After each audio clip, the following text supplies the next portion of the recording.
crisis service provider with Cumberland County Opportunity Alliance in Portland, Maine. I am also a Boston University clinical MSW student. This presentation is Understanding Trauma Responses in Children and Families.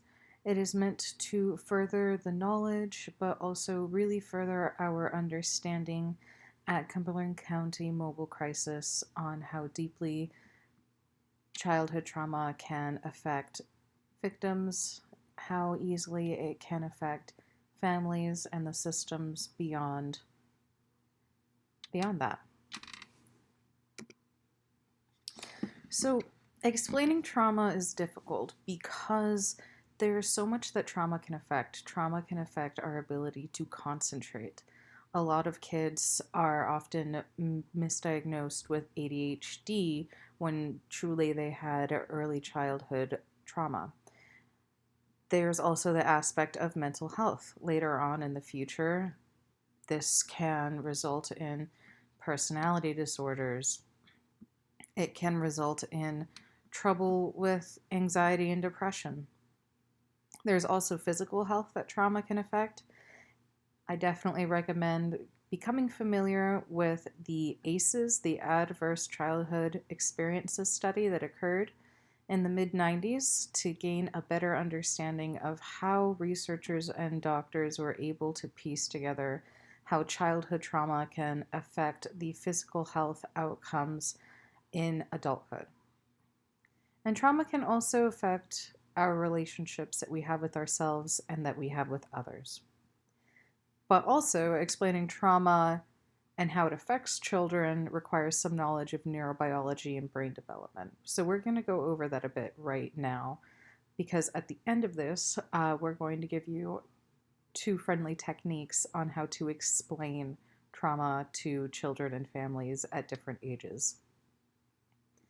So, brain development is understanding the structure and the function of the nervous system, brain development milestones, and their functions in early life. Our nervous system transmits signals to the brain and the rest of the body. And in this way, the nervous system's activity allows us the ability to move, breathe, see, think, and more functions that we do not consciously engage in, more functions that we do not actively decide. For instance, unless we're being mindful about our breathing, we're not thinking every single day, okay, breathe in and breathe out, and breathe in and breathe out, unless we're doing a breathing exercise. In that case, we are following along the instruction and the guided meditation of that. But we do not consciously think about breathing. We do not consciously think about thinking. And that is all the job of the nervous system and the brain, working to do those functions. But that also means that when we experience trauma, that there are functions that are occurring in our nervous system that we are not consciously choosing to engage in. Let's talk about the brain in childhood. So, a couple things to keep in mind. The brain develops from the bottom up. We go from the brainstem to the limbic to the cortical and then beyond as we grow and mature. But when we're born primarily right-brained creatures. So the right hemisphere of our brain develops first. The left hemisphere of our brain is a bit smaller than the right. It grows and is more active around the ages of 5 to 7 years old when we start to use language as a way to communicate with others more often, and this is also where narrative memory starts to kick in.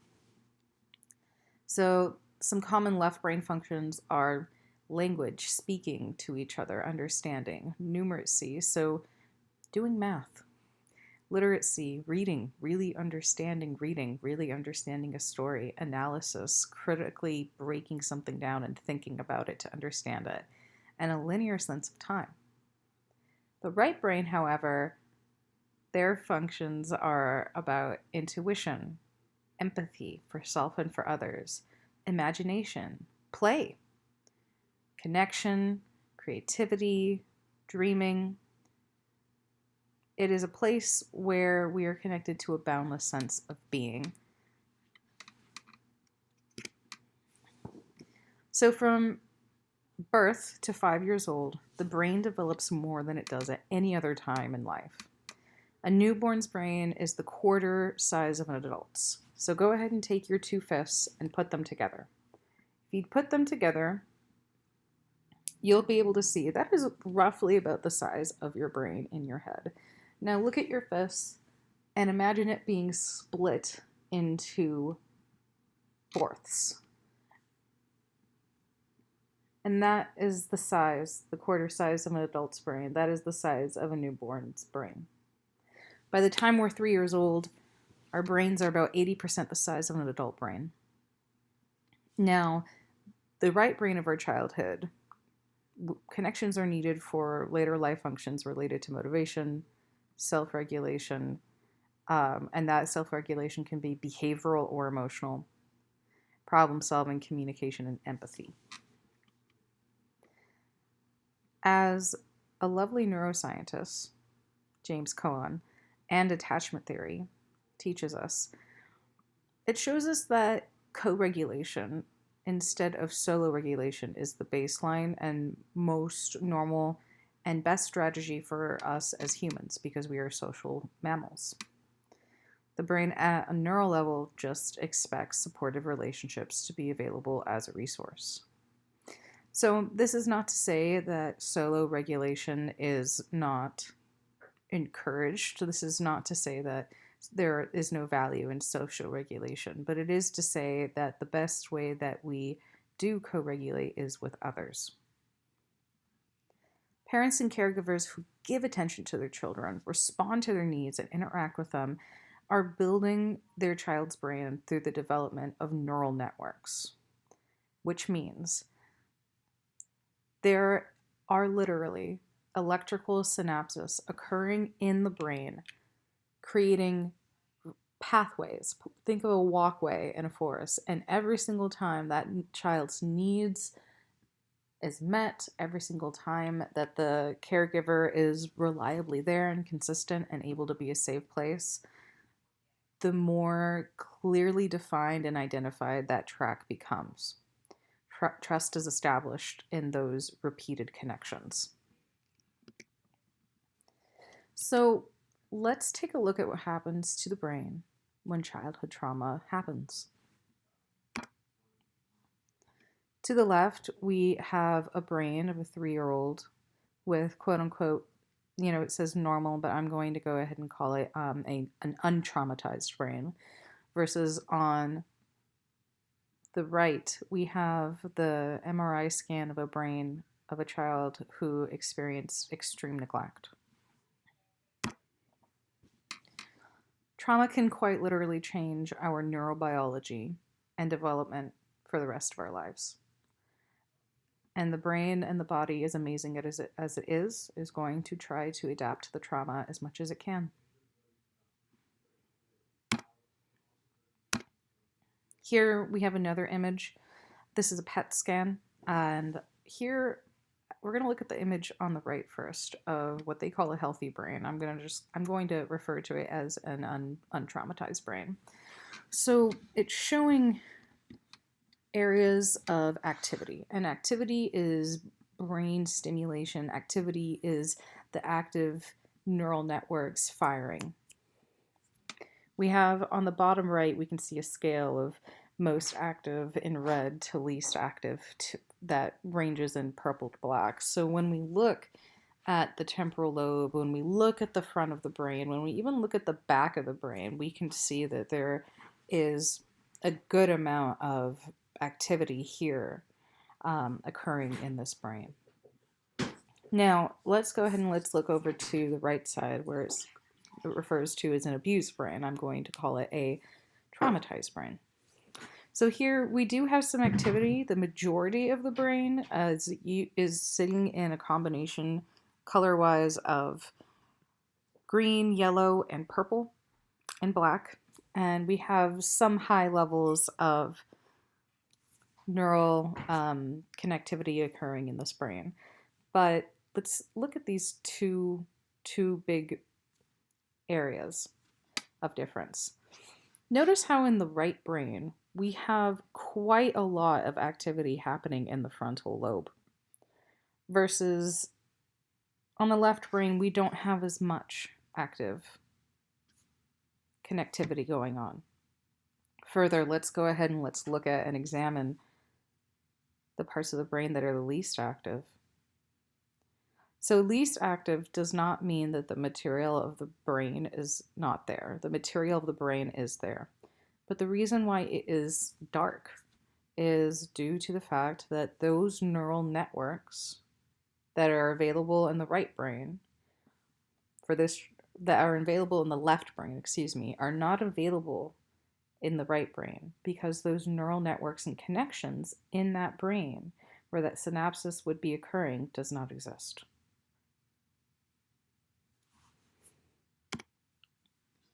So we're going to go into furthering our understanding of trauma-informed care and talk a bit about some values and principles and recognizing how it affects children, families, and systems beyond us. I think the biggest thing to keep in mind is that trauma is very complex. For instance, something that may be traumatizing for me may not be traumatizing for you. Or something that is incredibly traumatizing for you may be completely fine for me. We also have to remember that in those moments of trauma can exist varying degrees of threat of life, physical violation, sexual abuse, witnessing injury or death, learning about injury or death of others that we care about. And so children who have been exposed to trauma or have experienced trauma have their own subjective reactions to these moments. And those can include changes in their thoughts. They're thinking about themselves, thinking about the world, thinking about those in their world. Later in other forms of modalities and therapy, this is called maladaptive core beliefs. This can also result in feelings about our safety in the world, about feelings if we can rely on others, but also physiological responses as well. Also, children's thoughts and actions, or sometimes inaction, because when we think about flight, fight, or freeze is a trauma response, during those moments can lead to feelings of confusion or guilt or regret or anger afterwards at others or at self. So just keep in mind that those moment-to-moment reactions when it comes to trauma being activated, can very much be influenced by the child's developmental level, how old they are, their brain developmental level, and if they've had prior experience with trauma or not.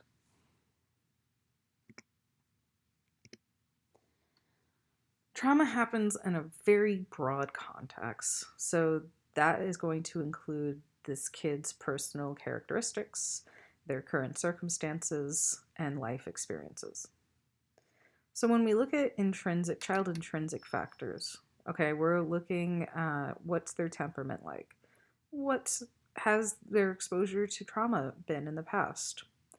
And when we're looking at child extrinsic factors, we're looking at their family, their community, their culture, their lack of culture, their their engagement with other cultural environments, and their surroundings. So both these intrinsic and extrinsic factors will influence kiddos' experience and reaction to traumatic events, expectations regarding safety and danger, protection, and the course of their post-trauma adjustment and recovery. Trauma generates second adversities and life changes. And this is difficult because a lot of the time this is outside of this individual's control.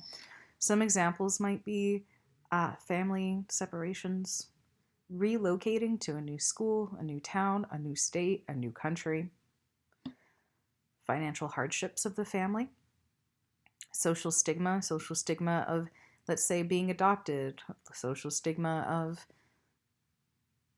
having divorced parents, social stigma for your culture, social stigma for your race, and ongoing treatment for any injuries or physical rehabilitation related to the trauma, or any legal proceedings related to that trauma.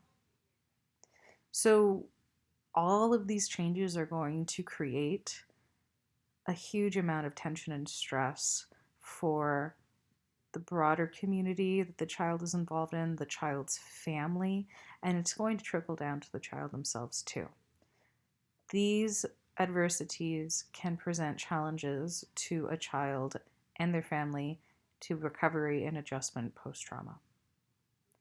Keep in mind that a child's exposure to traumatic reminders or loss can serve as more sources of distress for them as well. Children are going to show a very wide range of reactions to trauma or loss. Why? At the core of it, because everybody is different, but also a big part of it depends on the type of trauma, the intensity of the trauma, the duration, the frequency, and the onset. The pattern and course of post-trauma reactions are very much influenced by the type of trauma that children experience and the consequences.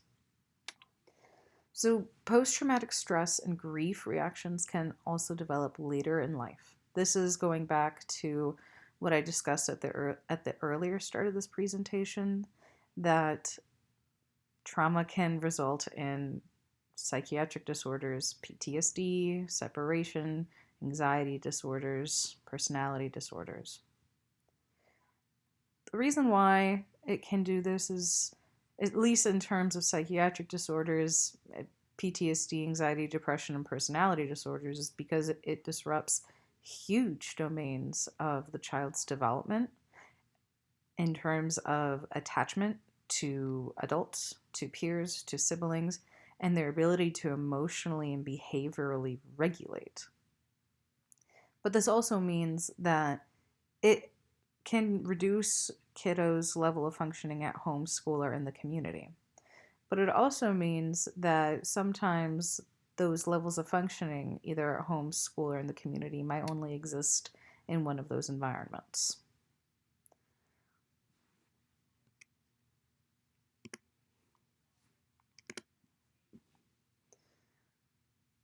Children who have experienced trauma are always wondering, and wondering on both an unconscious level, but also a very conscious level too, as we continue to develop. Am I safe or am I in danger? Ensuring children's physical safety is vital to restoring their sense of a protective shield. Exposure to the trauma is going to make it more difficult for a child to figure out what is a safe and unsafe situation. And it can also lead to risky behavior later on in life as well, that they may be unaware of. But it's also important to keep in mind that those who continue to live in dangerous situations or have dangerous people in their lives are likely going to have a greater difficulty recovering from those traumatic events. But trauma doesn't just affect the kiddo. Trauma does affect their family and the broader caregiving systems in their life. Trauma will impact a child's caregiving system, and that can be their family members, school, relationship with other communities, clinics, community centers. Their parents, caregivers, grandparents, whoever are people that regularly care for this child, their distress responses can sometimes really halt their ability to support traumatized children in their recovery. So when we're looking at the level of functioning for caregivers and other systems that the child is in, schools, clinics, community centers. It's very important to be able to assess that, uh, to assess that, to be able to have an effective intervention that works for both that traumatized child, the caregivers in the system, and the community members that the child most often engages with.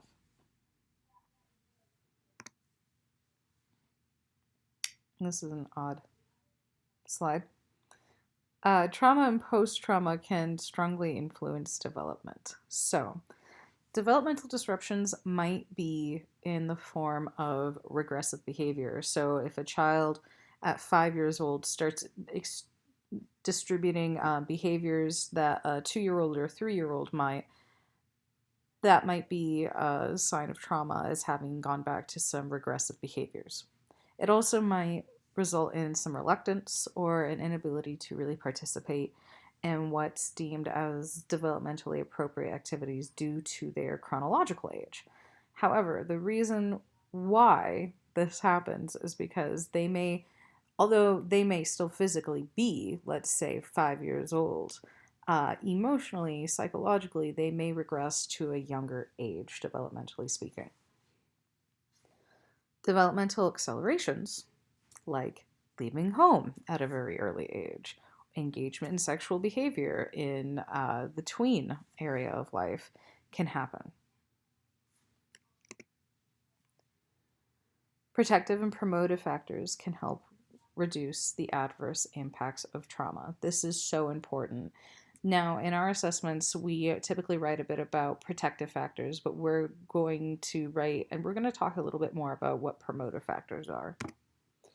So protective factors buffer the adverse effects of trauma and its aftermath. Some protective factors might be like, parent who encouraging parent who is nurturing and supportive. Other protective factors: child has a new babysitter, that they really enjoy and they really like. Another protective factor might be how something else in their environment has changed to give a deeper sense of safety and security and stability. Promotive factors enhance positive adjustments post-trauma. So promotive factors might be, client has been drawing to be able to manage their intense emotions when highly escalated. Client has been practicing using language instead of biting to communicate anger, things like this. So these promotive factors enhance these post-trauma adjustments. Other things that this can look like is self-esteem, adaptive coping skills, building a positive attachment, making new social support networks, making new friends, relying on your school counselor, having good relationships with reliable adults, and having supportive environments and systems in the child's life. So these promotive and protective factors, pre and post-trauma, can really enhance kiddos' ability to resist recovery or to present in treatment. We won't really see this as much. This is more of something that long-term providers will see, but present with a resilient, bounced back effect of, oh, I'm fine, because that's essentially a form of denial, but perhaps not a conscious form of denial. What an odd slide. The capacity to be able to reach developmental milestones. As we know, there are developmental milestones for every chronicle age, such as, cognitive functioning, logic, reasoning, analysis, emotional regulation, communication of emotions, and the ability to engage in relationships with others can be either delayed, damaged, or never met with trauma. So now we're going to take a look at a brain. I love this brain. I think you'll be into it too. So Beacon House has this lovely diagram of the brain. because the brain develops from the bottom up. The first brain that we have here in the orange section is the brain stem. This is very much a sensory, motory part of the brain. This is the part that is in charge of flight, fight, freeze.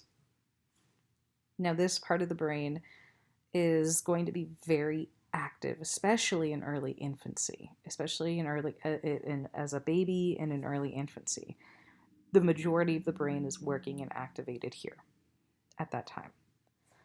And then around the time that we're about 2 to 3.5, we're really developing and growing in our limbic brain. The limbic brain is about attachment and emotional development, having emotions, expressing emotions, sometimes even saying no to gain a sense of autonomy.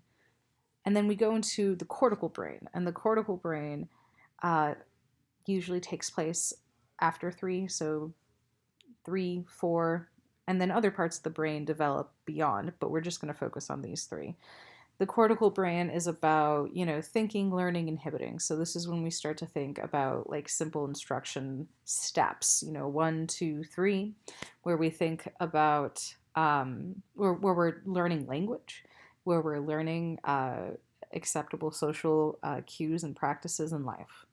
So these 3 parts of the brain are going to be the parts that are going to be developing faster between ages 0 to 5 years old.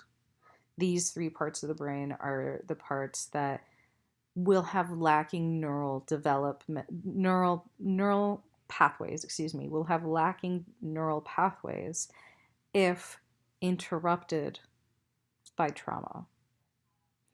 Perhaps lacking isn't a completely appropriate word. I'll say lacking, injured, or incomplete parts of these brain connections here if trauma has occurred and interrupted development. But that means any interruption or injury that happens in the brainstem is going to ripple out and affect the limbic brain and the cortical brain. So we're going to talk a little bit more about that because a children's neurobiology really, really underlies their reactions to traumatic experiences. The brain grows from the bottom up. Don't worry about anything in that first sentence. You can read it, but just know the brain grows from the bottom up. So trauma is going to evoke strong responses that can continue and alter the normal course of a neurobiological maturation. So that brainstem that triggers flight, fight, or freeze. So if we're in the woods, and we come across a cougar, what's going to happen is that our amygdala is going to be activated and we're going to be thinking to ourselves, oh my God, there's a cougar. I'm going to die if I don't do something. So some responses that we might have, and we can have different responses, is flight. We can run from the cougar. Fight. We can try to fight that cougar and fight it off. Or freeze. The inability to move. The inability to respond. Now, those are really excellent responses if you're in the woods and if there is a cougar looking at you. But what if you're at home? And what if that cougar, that person of source of danger and insecurity and threat to safety and empathy and compassion, a threat to what the body and what you are going to think of as living, is somebody at home? Somebody that takes care of you on a regular basis. What happens when trauma occurs, but also when we have those strong biological responses, is that it repeats over and over and over and over again. And that is going to alter the non-traumatized, otherwise normal course of our neurobiological maturation in both brain development, but how this will affect our responses to trauma. And when I mean our responses, I'm not saying our responses in a way where we are critically thinking about how we're going to respond to something. It's reactive. It's in an instant. It's nothing to think about. You just do. You just react as such. So exposure, especially when we're looking at kiddos, when their developing hormone system and their developing brain and their still developing nervous system is taking place, when we look at multiple experiences of trauma, it's going to carry a much larger risk for neurological disturbances, including, impairments in memory, emotional or behavioral regulation. But this does mean, don't lose hope, because this does mean that since the brain has a lot of plasticity, we can create opportunities for recovery and adaptive developmental progression. And we can heal these parts of the brain. We can heal the broken, the damaged, the interrupted patterns and ripples from the brainstem outward to other parts of the brain. Now, that is something that is done in therapies, but we're going to talk about it and touch base on it a little bit here. We're also going to talk about culture. And I feel like this is an incredibly important piece to touch on and to talk about, considering the fact that, I'm in Maine, and it is not the most culturally diverse place in the United States of America. And I come from a place that is very culturally diverse. I come from New Mexico. So a child and their family's culture is really going to affect the meaning and the responses to types of trauma that have happened. And that can be whether it's suicide or sexual abuse or physical abuse or neglect. That culture is going to very much influence their distress, if any, their willingness to disclose personal information to others in supportive systems, like in mental health systems or social services systems, or even look out and around for help. So just keep that in mind. Definitely learn about your client's culture. Do research, do your own research, and see where you can find ways to understand why certain reactions are taking place. Instead of wondering, why are they so calm about this? Instead of thinking, why aren't they more upset about this? Why aren't they this? Why aren't they that? Take a look at their culture and see if maybe you can find some information there that can help broaden your perspective. But keep in mind that there is also historical and multi-generational trauma for certain cultural groups that can really affect their response to trauma and loss, their worldview, and also their expectations regarding self, others, and social institutions. A really excellent example of this are Native Americans and how the historical and multi-generational trauma of assimilation and the near wiping out of their culture and practices had occurred, and how this keeps them oftentimes very separate from social institutions that we might otherwise engage in. Keep in mind that when it comes to losses or grieving, that culture can influence the rituals in which other people will process with this. A really excellent example is during a death. It's very sad. It's always sad, generally during a death for most majority of cultures. But in the Hispanic and Mexican American culture, if there's a death, that person is not permanently gone, and they can be celebrated and brought back through Dia de los Muertos. So families may have a very different response to trauma, for instance, that results in intentional or accidental death, with this repeating holiday where the soul of that person comes back to the earth to be with them.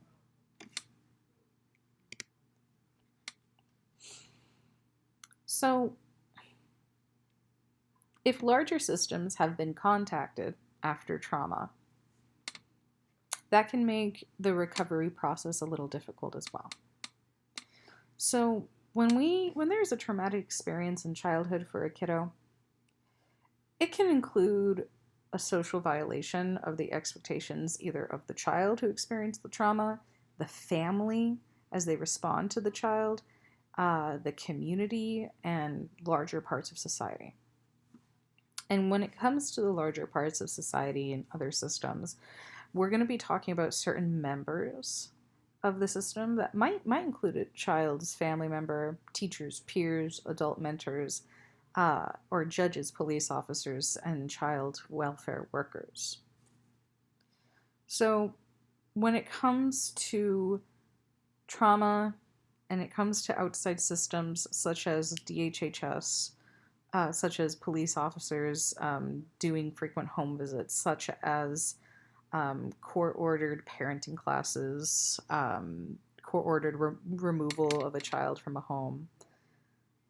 Keep in mind that children and their caregivers are, in these situations at least, are very aware when justice is properly served for them and if the social contract is held up by the expectations of those outside systems. If it's not upheld and justice is not given, this can greatly affect the recovery of traumatized children and families.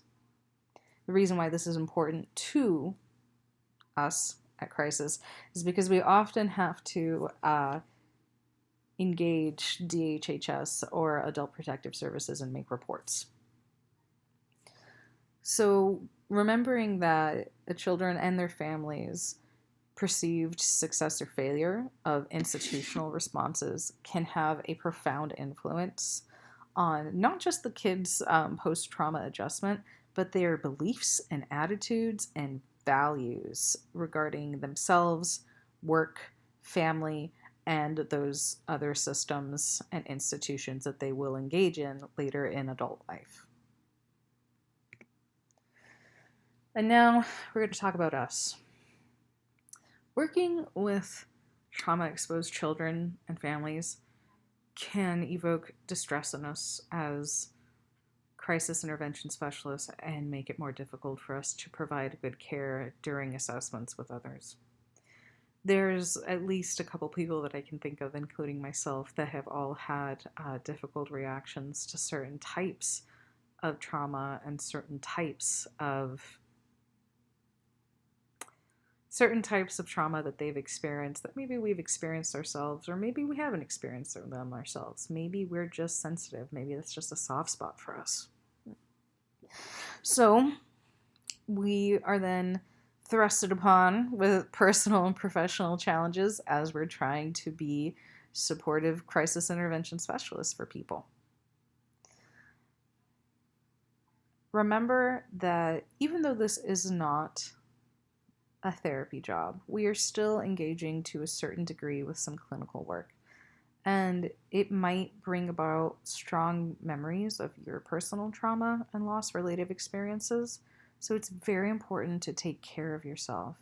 Engage in your self-care routine, whatever that is for you. Whether your self-care routine is the more modern, take a bubble bath, do a hair mask, go shopping and splurge, or the more traditional self-care as an act of political commentary and political activism. Know that you are worthy and important, and you deserve your self-care. Whatever rejuvenates you, whatever helps you be able to stay together and be able to continue your life beyond being a crisis intervention specialist when you clock out.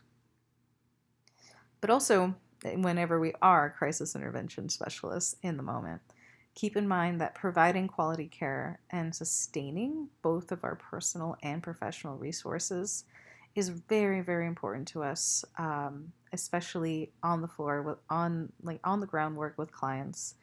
Also, for clinical supervisors to do as well, and for any therapists in the office. All right, so now you know all this information. What do we do now? Now I'm just going to show you a really brief explanation of explaining trauma's effects to parents and teens and children. You don't want to go down, if you want to, you can go down the road of explaining neurobiology, but it takes time. So I'm going to show you two methods of explaining trauma's effects on the brain and why these reactions are happening that I would explain to teens, little kids, and families to help them understand that these are not consciously chosen reactions. For those who are listening to this and you obviously can't see me, I'll also illustrate what I'm doing so you can do it with your own hand and follow along. So I want you to take your left hand and I want you to put it out in front of you. And I want you to wiggle your thumb just back and forth. So for the first one, our thumb is going to be our downstairs brain. Our thumb is going to be the brain stem and the limbic brain.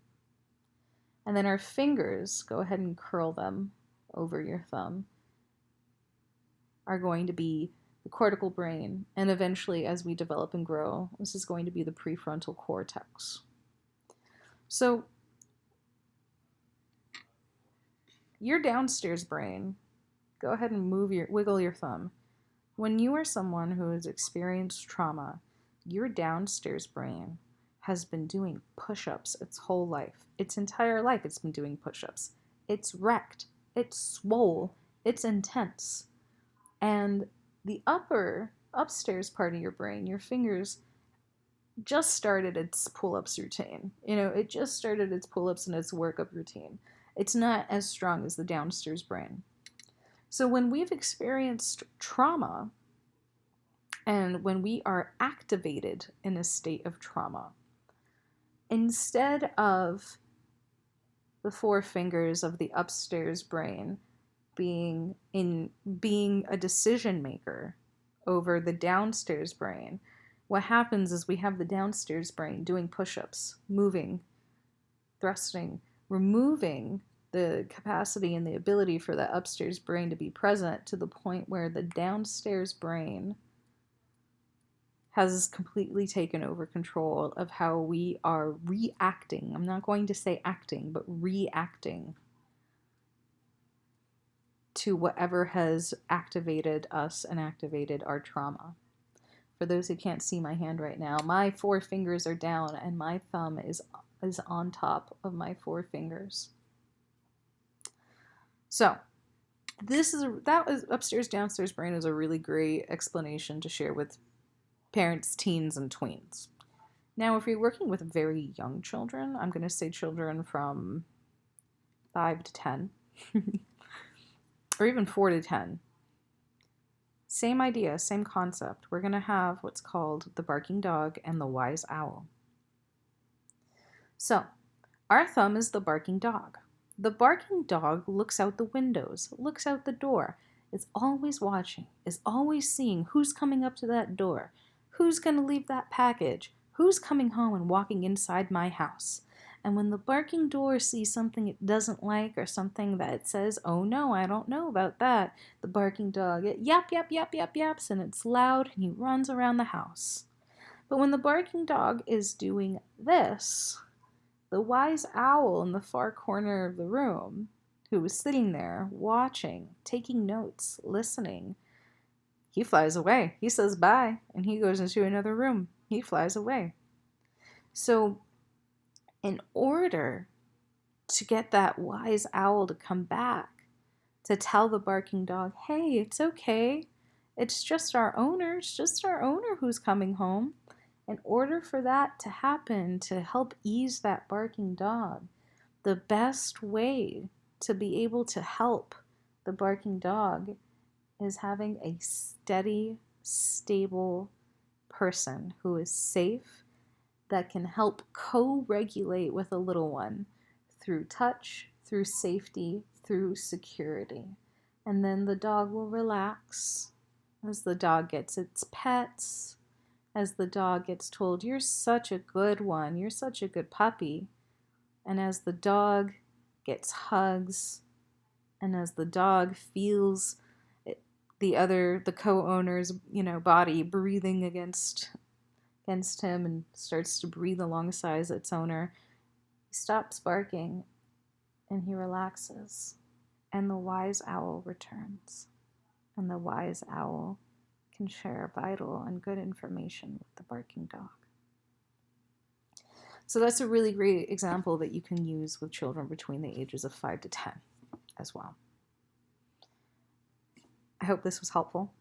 I really enjoyed being able to make this and create this presentation for everybody in crisis, but also for anybody who uses it and decides that they want to apply it to their own clinical practice or even their own practice in social services or public health to make things more trauma-informed and considerate and healing for those who are in recovery.